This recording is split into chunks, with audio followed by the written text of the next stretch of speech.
그런데 그 다음 구절이 좀 충격적인 거죠.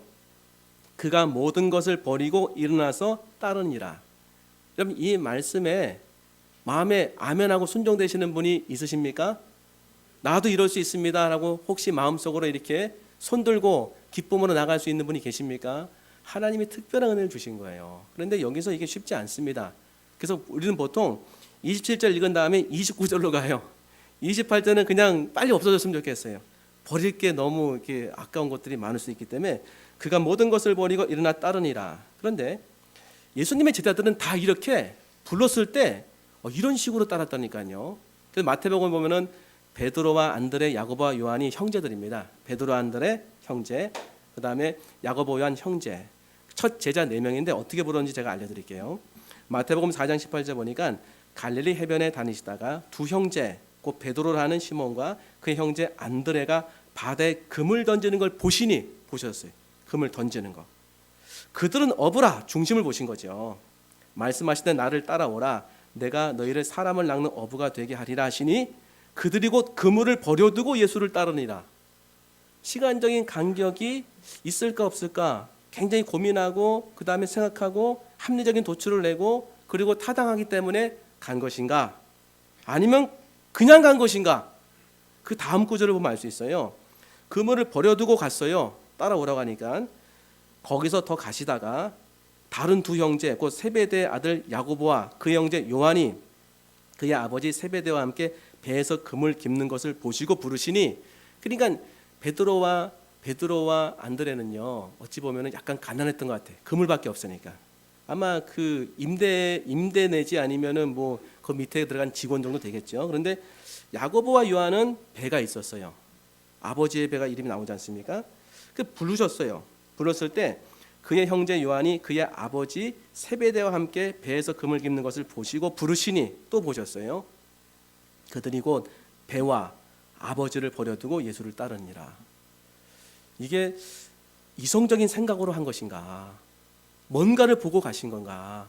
근데 다 이렇게 갔어요. 불렀을 때 시간적인 간격이 별로 없어요.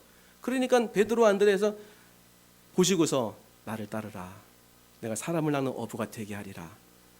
그러니까 즉시로 놓고 온 거죠. 즉시로 놓고 왔잖아요. 그리고 2명 데리고 가시다가 그 야고보와 요한이 금을 깁는 걸 본 거예요. 배도 있고 아버지도 옆에 있는 거 보시고 나를 따라오너라 하셨겠죠. 그러니까는 배와 그물과 아버지 두고 따랐어요. 시간적 간격이 있습니까? 없어요. 어떻게 이렇게 된 겁니까? 우리와 왜 이렇게 다른가요? 우리와 왜 다른 건가 이게요? 왜 우리는 주님 오라갈 때 우리와 비슷한 거 한번 죄송합니다. 우리라고 표현하니까 아닐 수도 있어요. 뭔가 비슷한 느낌을 가질 수 있는 그런 말씀을 읽어드릴게요. 마태복음 19장 21절에 돈이 좀 있는 그런 청년, 그리고 뭔가 이렇게 많이 배우고 사회적인 지위가 있는 청년에게 예수님은 아주 친절하게 말씀하셨어요. 베드로와 안드레, 야고보, 요한은 그냥 오라고 했습니다. 근데 그들이 자발적으로 다 버리고 왔어요. 그런 얘기 안 하셨거든요. 근데 그들은 그냥 다 버리고 와버렸어요. 즉시로. 근데 마태복음 19장 21절에 그 부자 청년에게 예수께서 이르시되 내가 온전하고자 할진대 가서 내 소유를 팔아 가난한 자들에게 주라. 그리하면 하늘에서 보화가 내게 있으리라. 그리고 와서 나를 따르라 하시니. 너무 친절하게 가르쳐 주신 거예요. 베드로, 안드레, 야고보, 요한에 비하면. 그들은 그냥 오라고만 했단 말이에요. 나를 따르라. 그 다 버리고 왔어요. 근데 이 청년에게는 네가 갖고 있는 것을 다 이렇게 팔아서 가난한 자들에게 주라. 그리하면 하늘에서 보화가 내게 있고 설명하신 거죠, 이건요. 그리고 와서 나를 따르라. 그러면은 이 정도 됐으면은 베드로, 안드레, 야고보, 요한의 수준하면은 뛰어가야 되지 않겠습니까? 이렇게 설명해 주셨으면은 말씀도 많이 하시고. 그런데 이 청년은 그 다음 구절 보니까 그 청년이 재물이 많음으로 그 말씀을 듣고 근심하며 가니라. 우리는 예수님이 나를 따르라면은 즉각적으로 갔다는 이 메시지 가운데는 자발성과 기쁨이 있다는 거지요. 뭔가 자발성과 기쁨이 있는 것이고, 반대로 이 말씀이 나를 따라와라, 근심시킬 수도 있다는 근심. 주께서 나에게 오라고 하시는데 나는 근심이 되는 거예요. 여러분 어디에 서 있으십니까? 주께서 나에게 오라고 하시는데 내가 너를 사용하겠다 하시는데 기쁘고 감격스러워서 갑니다 하는데 돌아보니까 근심거리가 있는 거예요.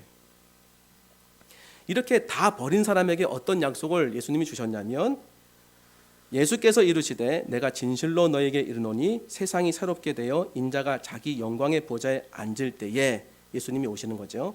나를 따르는 너희도 12보좌에 앉아 이스라엘 12지파를 심판하리라. 이 그대로 성취될 거예요. 예수님의 12제자가 이제 예수님과 함께 심판에 보좌에 앉겠죠. 그 다음에 우리에게 주시는 말씀, 또 내 이름을 위하여, 예수님을 위하여 집이나 형제나 자매나 부모나 자식이나 전토를 벌인 자마다 여러 배를 받고 또 영생을 상속하리라. 베드로, 안드레, 야고보, 요한 12는 다 이렇게 왔어요. 세리 보세요. 세리가 돈에 욕심이 있는 사람입니까 없는 사람입니까? 있으니까 세리하지요. 있으니까 세리하는 거 아니에요. 당시에 세리가 왜 욕먹었습니까? 자기가 받을 거면 받아야 되는데 더 착취하고 더 수작을 부리고 더 이렇게 조작을 해가지고서 받아냈기 때문에 갑자기 이상한 단어가 나와서 수작이라는, 그렇게 되면 욕먹은 거예요. 사람들이 굉장히 멸시했습니다. 그러니까 욕먹을 만한 짓을 했어요. 그런데 오늘 본문에 보세요.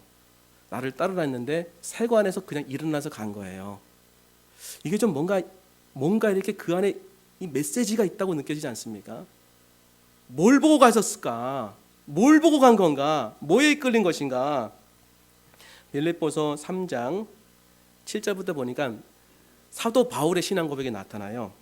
그러나 무엇이든지 내게 유익하던 것을 내가 그리스도를 위하여 다 해로 여길 뿐더러, 지금까지는 유익했는데 그리스도를 위해서 다 해로 여긴다는 거예요. 해로. 다 필요 없다는 그건요. 그런 건 별로 소용없다는 거예요. 예수님을 위해서. 또한 모든 것을 해로 여김은, 해로 여긴다는 것은 이게 다 밀어낸다는 거예요. 내 주 그리스도 예수를 아는 지식이 가장 고상하기 때문이라. 이거 경험적인 얘기죠. 이거는 지식적인 얘기 아니라 경험한 거예요. 예수님을 아는 지식이 가장 고상하기 때문에 세상에 있는 지식들은 내가 해로 여긴다는 거예요. 왜? 그거 들어온 만큼 예수님을 아는 고상한 지식이 나한테 들어오지 못하기 때문에 내 마음자리에서 다 밀어버리겠다는 거예요. 내가 그를 위하여 모든 것을 잃어버리고 배설물로 여김은, 잃어버려도 좋다는 거예요. 다 배설물이라는 거예요. 세상의 모든 이 가치와 교훈들은 그 앞에서는 배설물처럼 내가 여긴다는 거예요. 그리스도를 얻고 그 안에서 발견되려만이니 예수님을 얻었다는 거예요. 예수님을 얻는다는 표현이 우리에게 큰 도전이 되지 않습니까? 예수님을 배우는 게 아니라 예수님을 얻었어요. 내 삶 속에서 예수님이 얻어진 거예요. 그 안에서 발견되려 함이니, 내가 발견되는 새로운 자가 있다는 거예요. 내가 가진 의는 율법에서 난 의가 아니요, 율법의 순서 조항 이런 걸 지켜서 얻은 의롭다 하심이 아니요, 오직 그리스도를 믿음으로 말미암은 것이니, 그분을 믿고 예수님의 십자가의 대속하심으로 내가 죄 사함을 받고 영생을 얻은 이 얻어지는 의로움, 얻어지는 은혜, 그걸로 내 마음이 채워졌다는 거예요. 그 믿음으로 하나님께로부터 난 의라.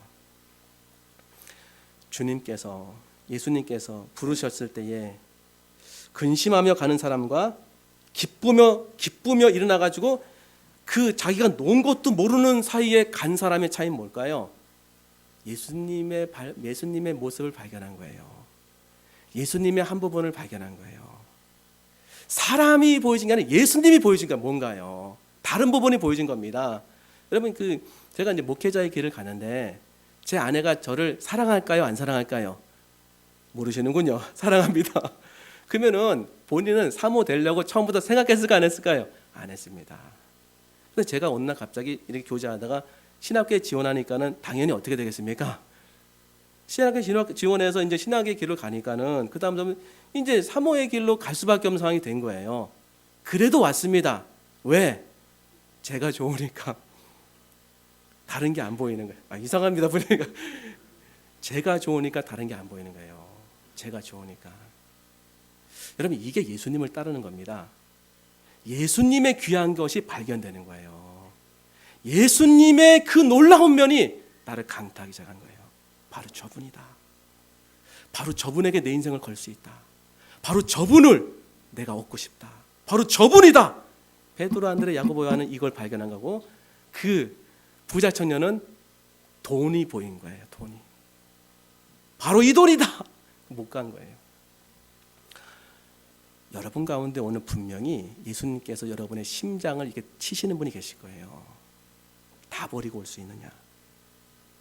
그때 지금까지는 느끼지 못했는데 예수님의 모습이 나에게 한 부분이 아니면 반 부분이 아니면 진짜 어떤 분에게는 전 부분이 보여질 수 있어요. 나 가겠습니다. 놀라운 은총의 순간입니다. 마치 오늘 레위를 부르시는 장면과 똑같은 거예요. 나를 따라오너라. 레위는 지금까지 많은 사람을 만났고 많은 선택을 받았는데 이분은 달랐어요.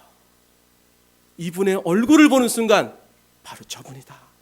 내 영혼의 갈급함을 채워줄 분은 바로 저분이다. 바로 저분만이 내 영혼의 갈급함을 채워줄 수 있다. 이게 있었습니다, 여러분. 이게 그리스도를 따르는 길이에요. 세상의 모든 걸 다 포기해도 아깝지가 않은 게 주님을 따르는 길입니다. 주님께서 먼저 은혜를 주세요. 먼저 나타내 주십니다. 먼저 말씀하시는 거예요. 네가 나를 따르겠느냐 할 때에 짧은 순간이지만 그 순간에 마음속에 지금까지 알지 못했던 마음의 깊은 감동과 깊은 도전과 깊은 은혜가 생기는 겁니다. 제가 신학을 준비하려고 이제 군대 갔다 와서 다시 재수학원에 다니는데 그 은혜를 받아가지고서요, 내가 신학을 하겠다 하면은 처음에 1분의 은혜가 1분의 평안이 있더라고요. 그 순식간에 살짝 평안하고 제정신으로 돌아오는 거예요. 이제요. 정신 차리자. 나는 갈 길을 가야 된다. 그러다가 이게 자꾸 반복되는 거예요. 조금 은혜가 들어오고 좀 더 은혜가 들어오고 어느 순간에는 그런 게 다 도전이 오는 거예요.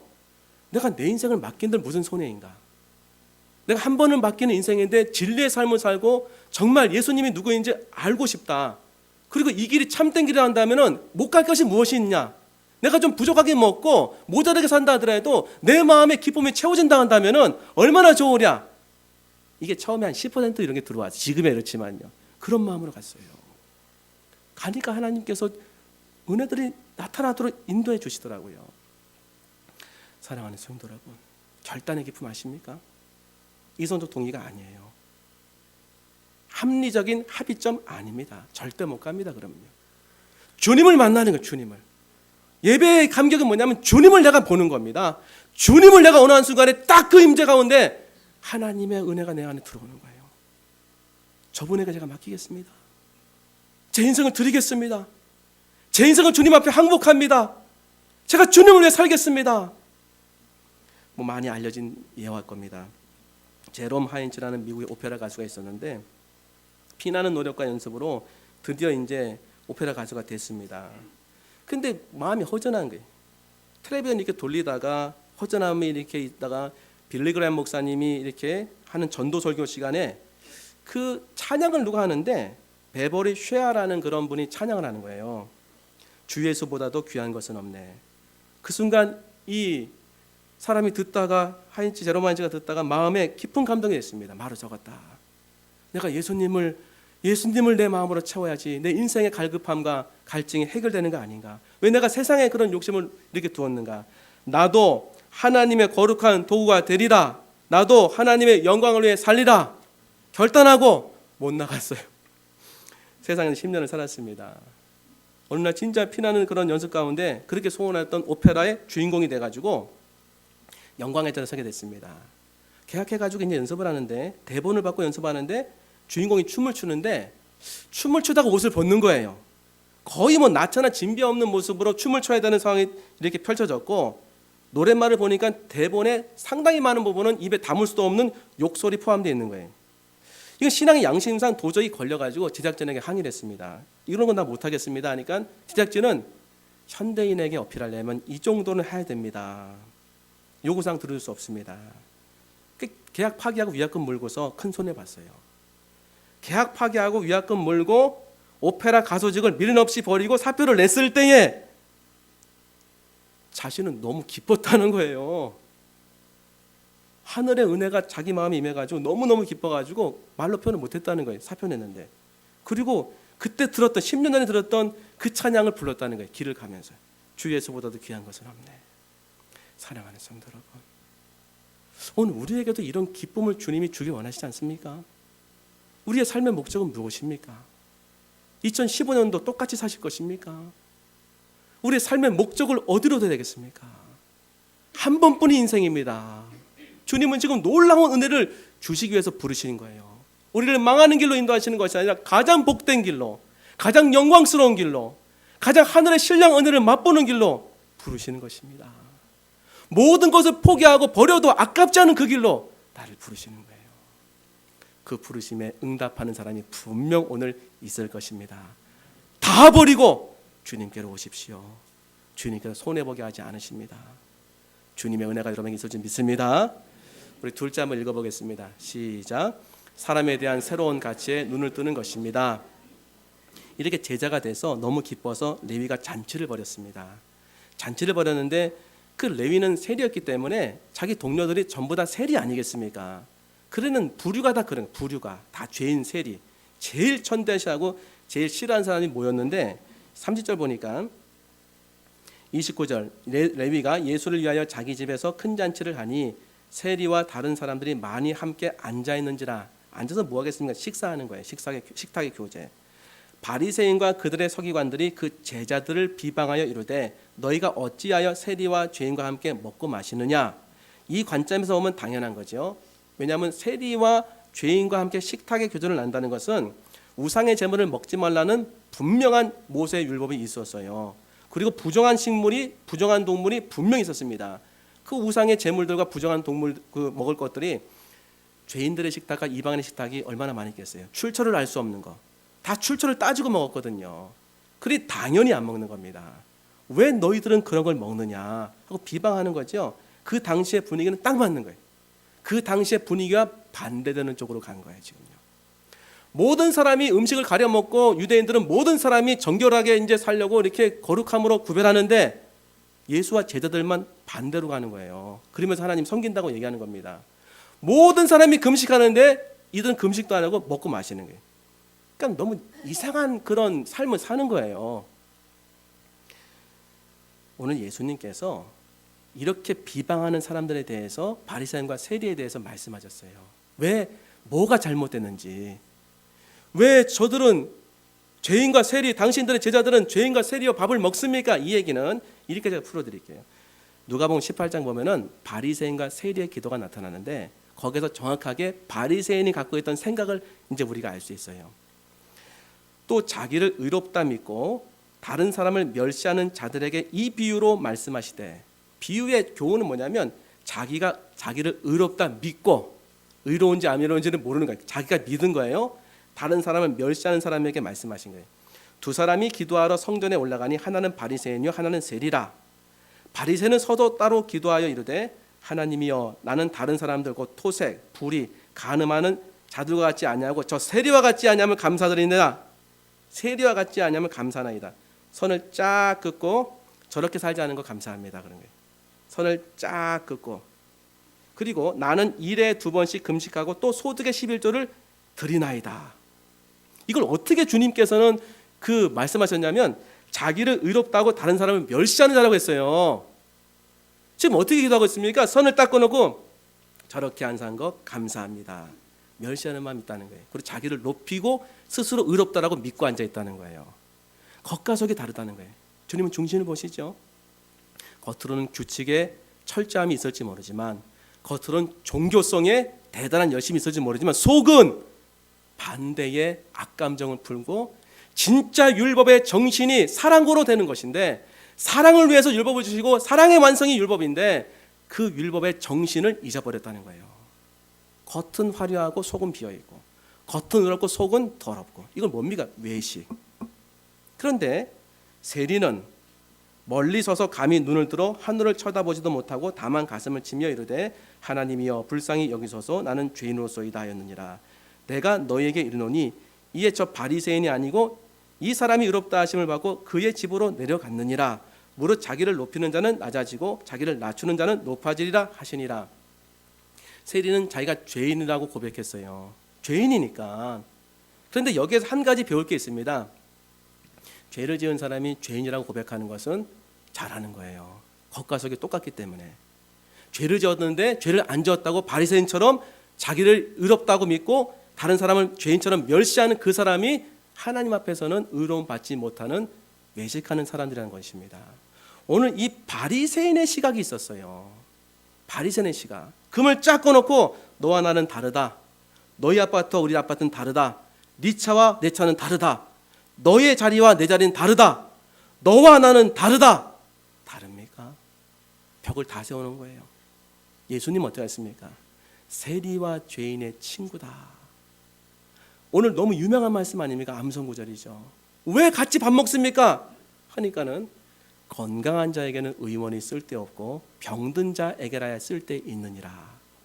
병든 자에게 의사의 역할을 하기 위해서 가셨다는 거예요. 내가 의인을 부르러 온 것이 아니요 죄인을 불러 회개시키러 왔노라. 죄인을 불러서 친구로처럼 불러서 그를 주께로 인도하는 회개의 삶으로 이끌려고 오셨다는 거예요. 예수님의 별명은 죄인과 세리의 친구였습니다. 모든 장벽을 예수님 뚫고 지나가셨어요. 그리고 사람들이 멸시하고 사람들이 못됐다고 얘기하고 사람들이 잘못됐다고 한 그 사람에게 찾아갔어요. 사람에 대한 인식이 완전히 바뀌었습니다. 그 유대 율법주의자는 저들은 정죄받아야 되고 거룩하지 못하고 더러운 백성이라고 했는데 예수님은 그들을 찾아가셔서 그들에게 병을 치료해 주시고 그들을 하나님의 자녀로 삼아 주시고 그들에게 하나님 나라로 인도해 주셨습니다. 너무나 다른 그런 그 사람에 대한 인식이죠. 마태복음 25장에 보면 최후 심판 비유가 나옵니다. 거기에 최후의 하나님 나라를 상속받을 사람과 상속받지 못할 사람이 쫙 나눠져요. 양과 염소, 염소, 양. 하나님이 칭찬한 사람을 제가 알려드릴게요. 마태복음 25장 34절. 그때에 임금이 그 오른편에 있는 자들에게 이르되 내 아버지께 복받을 자들이여 나와 창세로부터 너희를 위하여 예비된 나라를 상속받으라. 내가 줄일 때 너희가 먹을 것을 주었고 목마를 때 마시게 하였고 나그네 되었을 때 영접하였고 헐벗었을 때 옷을 입혔고 병들었을 때 돌보았고 옥에 갇혔을 때 와서 보았느니라. 이에 의인들이 대답하여 이르되 주여 우리가 어느 때 주께서 줄이신 것을 보고 음식을 대접하였으며 목마르신 것을 보고 마시게 했나이까? 어느 때 나그네 되신 것을 보고 영접하였으며 헐벗으신 것을 보고 옷 입혔나이까? 어느 때 병드신 것이나 옥에 갇히신 것을 보고 가서 배웠나이까 하리니 임금이 대답하여 이르되 내가 진실로 너희에게 이르노니 너희가 여기 내 형제 중에서 지극히 작은 자에게 가치 없는 거죠. 지극히 작은 자 하나에게 한 것이 곧 내게 한 것이니라 하시고 마지막에 이렇게 예수님이 하나님 말씀하셨다는 거예요. 지금 바리새인과 서기관은 전부 금거놨어요. 규칙, 율법, 절차. 교회에 이런 게 있을 수 있습니다. 규칙이 잘못됐다는 얘기 아니에요. 그 금거놓고 못 지키는 사람들 비난하고 멸시하고 정죄하는 이 시각은 잘못됐다는 거예요. 직장도 마찬가지고 사회도 이건 그리스도의 삶이 아니라는 거예요. 흉내내는 그런 잘못된 삶이라는 거예요. 진짜 그리스도의 삶은 누구냐면 예수님과 그 제자들처럼 같이 밥 먹는 거예요. 누구와 죄인과 누구와 세리와 누구와 더러운 사람들과 누구와 멸시받은 사람들과 누구와 감옥에 있는 사람들과 누구와 헐벗은 사람들과 누구와 가장 지극히 작은 사람들과 예수님은요 그 지극히 작은 자에게 한 것이 나에게 한 거라고 했어요. 나에게. 그러면 지금 예수님 어디 계십니까? 지극히 작은 자가 붙어 계신 거예요. 죄송합니다. 딱 계신 거예요. 우린 예수님 만나려고 거룩한 예루살렘의 성전에 갈 수 있습니다. 거기 계시겠죠. 하지만 훨씬 더 많은 경우에는 사람들이 알지 않고 사람들이 저주하고 사람들이 못됐다고 하고 사람들이 침뱉고 사람들이 모욕하는 그 장소, 배고픈 그 장소, 헐벗은 그 장소, 갇힌 그 장소, 거기에 계세요. 주님은요. 오늘 말씀 맞지 않습니까? 이게 그리스도의 제자의 길입니다. 주님께서 그 길을 가는 사람에게는요 아무도 알 수 없는 희열과 기쁨과 감격을 주시는 거예요. 아무도 알 수 없는. 예수님과 같이 동행할 때 이런 은혜가 있는 것입니다. 사람에 대한 시각이 바뀌는 거예요. 내가 지금까지 나만 잘났고 저 사람은 잘못됐고 저 사람이 문제라고 생각했는데 아니요, 내가 문제였던 거예요. 금걷던 모든 것들 다 없애는 겁니다. 사람이 가르침의 대상이 아니라 사랑과 섬김의 대상으로 바뀌는 거야, 시각이요. 근데 내면에서부터 기쁨이 생기는 겁니다. 이런 게. 그 모든 규칙과 가르침과 겉면이 내 입술과 내 마음에서 사라지고 그들에 대한 존경과 사랑과 그 마음속에 섬김이 나타날 때 여기에 평안이 임합니다. 여기에. 나한테. 그 진리의 삶을 주님은 생명의 삶을 가르쳐 주시는 거예요. 몸소. 갈 이유가 없는 그 예수님 몸소 제자들을 이끌고 가신 것이고 지금도 그렇게 하시는 겁니다. 이게 제자의 삶입니다. 마지막 세 번째 한번 읽어보겠습니다. 시작. 천국잔치에 참여하여 즐기는 삶을 사는 것입니다. 오늘 금식 문제가 나와요. 33절. 그들이 예수께 말하되 요한의 제자는 자주 금식하며 권위 있는 사람입니다. 그 당시 가장 권위 있는 사람이 요한이었어요. 세례 요한. 기도하고 바리새인의 제자들도 또한 그리하되 당신의 제자들은 먹고 마시나이다. 금식이 나쁘다고 말씀하시지 않으셨어요, 오늘 본문에서. 금식 문제를 갖고 얘기하는데 왜 당신들은 다 금식하는데 당신들의 제자들은 먹고 마십니까? 예수님께서 깊은 말씀하셨어요. 34절. 예수께서 그들에게 이르시되 혼인집 손님들의 신랑과 함께 있을 때에 너희가 그 손님으로 금식하게 할 수 있느냐? 그러나 그날에 이르러 그들이 신랑을 빼앗기리니 그날에는 금식할 것이니라. 예수님의 비유는요, 하나도 버릴 게 없고 정확한 이 상황을 정확하게 직시해서 관통하는 교훈들이 있어요. 예수는 뭐라고 말씀하신 거냐면 왜 다 금식하는데 당신의 제자들은 금식하지 않습니까? 본인을 신랑으로 비유하신 것이고 제자들은 신랑의 손님들 내지는 신랑의 친구들인데 그 친구들은 왜 왔냐면 혼인잔치 하는 거예요. 혼인잔치. 유대 혼인잔치는 우리보다 훨씬 더 성대하고 깁니다. 기간이. 길게는 3, 4일 이상 합니다. 그러니까 지금 잔치 벌여가지고서 친구가 이렇게 신랑이 와서 부르는데 그들의 손님으로 왔는데 금식하시오. 그런 사람이 있냐는 거예요. 없지요. 금식할 때가 아니라는 거예요. 신랑과 함께 있으니까. 하지만 신랑이 없을 때에는 금식한다는 거예요. 금식의 잘못을 얘기하는 게 아닙니다. 금식보다 더 귀한 가르침과 교훈이 있다는 거예요. 예수님을 따라가는 것은 피골이 상접하고 날마다 금식하고 예수님이 금식했습니까? 안 했습니까? 처음에 출발할 때 사역할 때 금식 며칠 하셨습니까? 40일. 예수님 금식을 강조하셨어요. 금식보다 더 위대한 걸 말씀하셨어요. 예수님을 따라갈 때 피골이 상접한 금식의 그 주는 뉘앙스와 이미지의 삶이 아니라 혼인잔치에서 사람들이 먹고 마시면서 즐거워서 이렇게 기쁨에 겨워서 어떻게 할 수 없는 그 감격, 이게 바로 예수님의 제자의 삶이라는 거예요. 금식은 억지로 할 때 많습니다. 물론 자발적으로 하시는 분들 계세요. 예수님을 따르는 건 억지로 하는 게 아니라는 거예요. 자발적으로 먹고 마시며 즐기는 거라는 거예요. 즐기는 거. 그래서 이 상황을 똑같이 표현했어요. 누가복음 15장에 왜 죄인과 세리들과 식사하고 금식하지 않습니까? 이 환경과 이 분위기에 대한 예수님의 또 다른 메시지가 있습니다. 대답이. 누가복음 15장에는 세 가지 비유가 나타납니다. 잃은 양, 잃은 동전, 잃은 아들 비유. 세 가지 비유가 나타나요. 그 비유 가운데 똑같이 나타나는 단어가 하나 딱 있습니다. 자, 알려드릴게요. 누가복음 15장 1절. 모든 세리와 죄인들이 말씀을 들으러 가까이 나오니 누가 나왔다고요? 세리와 죄인들 말씀 들으러. 얼마나 이들을 환대하고 사랑했으면 이들이 나오겠습니까? 안 나오는 사람들인데. 바리새인과 서기관들이 수군거리르되 지금 세리와 죄인들과 식탁에 교제하고 있지 않습니까? 예수님과 예수님의 제자들이. 근데 바리새인들이 지금 얘기하는 거 아니에요. 왜 그들과 같이 밥 먹고 다른 사람은 다 금식하는데 왜 먹습니까? 이 얘기하는 거 아닙니까? 그 상황에 지금 수군거리르되 이 사람이 죄인을 영접하고 음식을 같이 먹는다 하더라. 똑같은 상황이죠. 예수께서 그들에게 비유로 이르시되 너희 중에 어떤 사람이 양 100마리가 있는데 그 중에 하나를 잃으면 99마리를 들에 두고 그 잃은 것을 찾아내기까지 찾아다니지 아니하겠느냐. 우리도 이렇게 하죠. 너무 아깝기 때문에. 또 찾아낸즉 즐거워 어깨에 메고 집에 와서 그 벗과 이웃을 불러 모으고 말하되 나와 함께 즐기자. 나와 함께 즐기자. 나와 함께 즐기자. 나의 잃은 양을 찾아내어노라 하리라. 아니, 양이 얼마나 귀합니까? 그걸 찾았어요. 얼마나 기쁘겠어요. 빨리 오라고, 찾았다고 드디어. 오늘 우리 차 한잔 먹고 오늘은 좀 그 맛있는 거 해 먹자고. 이 분위기라는 거예요 지금. 그러니까 지금 뭐로 보시는 거예요? 예수님은 잃은 양들이 쫙 앉아 있는 거예요. 세리와 죄인들이. 그들을 주님께로 인도하는데 얼마나 기쁘다는 걸 말씀하시는 거예요 지금요. 그 찾은 기쁨과 즐거움을 너희가 알고 있느냐. 그러면서 이렇게 말씀하세요. 찾아낸즉 내가 너희에게 이르노니 이와 같이 죄인 한 사람이 회개하면 하늘에서는 회개할 것이 없는 의인 99으로 말미암아 기뻐하는 것보다 더하리라.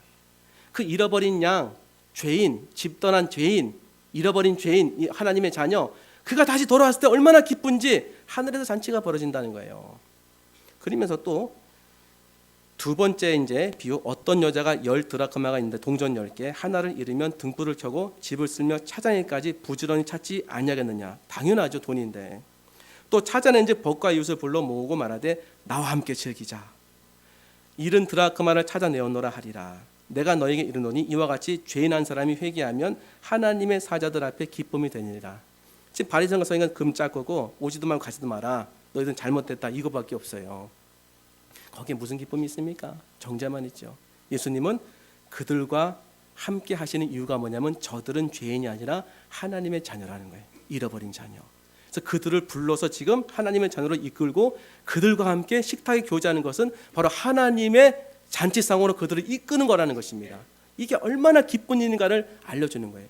잃어버린 양이 지금 여기 있다는 거예요. 잃어버린 동전을 찾았다는 거예요. 마지막 세 번째 비유는 잃어버린 아들. 아버지는 종들에게 이르되 제일 좋은 옷을 내어다가 입히고 손에 가락지를 끼우고 발에 신을 신기라. 그리고 살진 송아지를 끌어다가 잡으라. 우리가 먹고 즐기자. 이는 내 아들은 죽었다가 다시 살아났으며 내가 잃었다가 다시 얻었노라 하니 그들이 즐거워하더라. 어릴 때 여러분 아이 잃어버린 경험 있으십니까? 아이 잃어버린 경험. 찾을 때 기쁨 아십니까? 잃어버리지 않은 분은 모를 거예요. 저는 잃어버린 게 아니라 집 나간 그 집사님은 압니다. 집 나간 아들을 그렇게 경험했던 집사님. 처음에 하루는 화가 나더래. 두루 오기만 해봐라. 그냥 가만 안 두겠다. 이틀 되니까 불안하더라. 3일 되니까 무릎 꿇게 되더래요. 4일 되니까 돌아오기만 해라.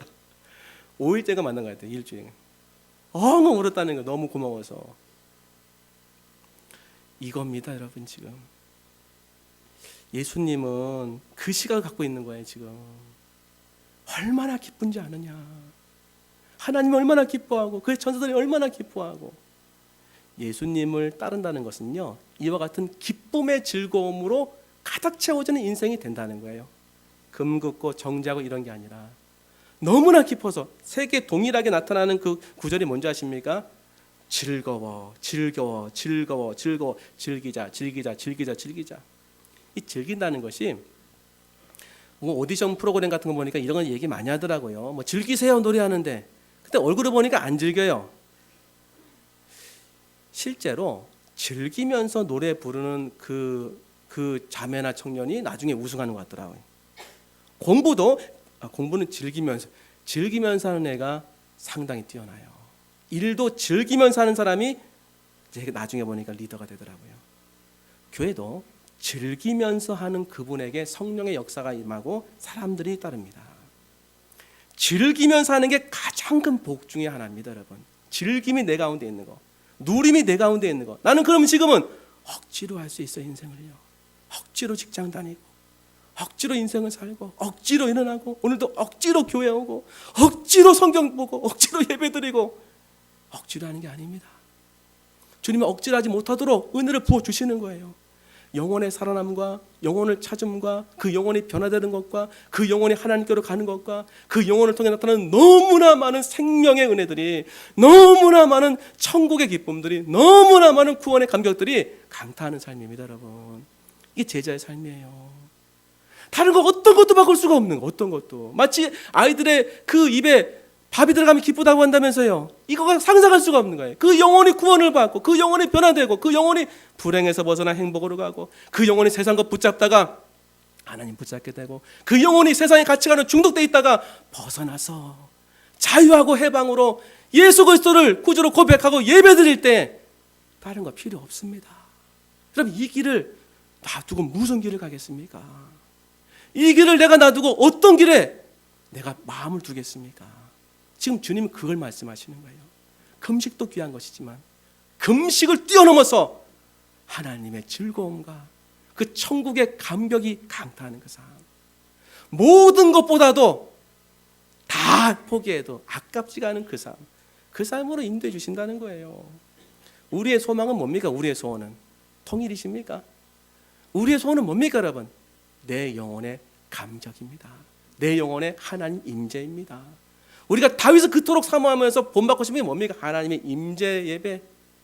그냥 메마른 예배하고 임재 예배, 어디로부터 오는 것입니까? 영혼의 살아남, 영혼의 소송, 영혼의 부흥. 그 영혼의 부흥은 한 영혼이 주께로 돌아올 때 발생한다는 거예요. 한 영혼이 주님의 집에 왔을 때 발생한다는 것입니다. 그 영혼이 주님의 집에 올도록 이끄는 그 사람에게 큰 은혜가 있는 것입니다. 이게 제자의 삶이라는 거예요.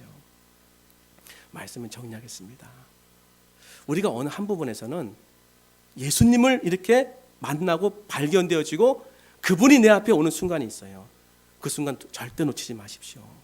나를 부르시는 거예요. 논리로 부르시지 않고 이성으로 부르시는 게 아닙니다. 말씀으로 부르시는 거예요. 나를 따라오라.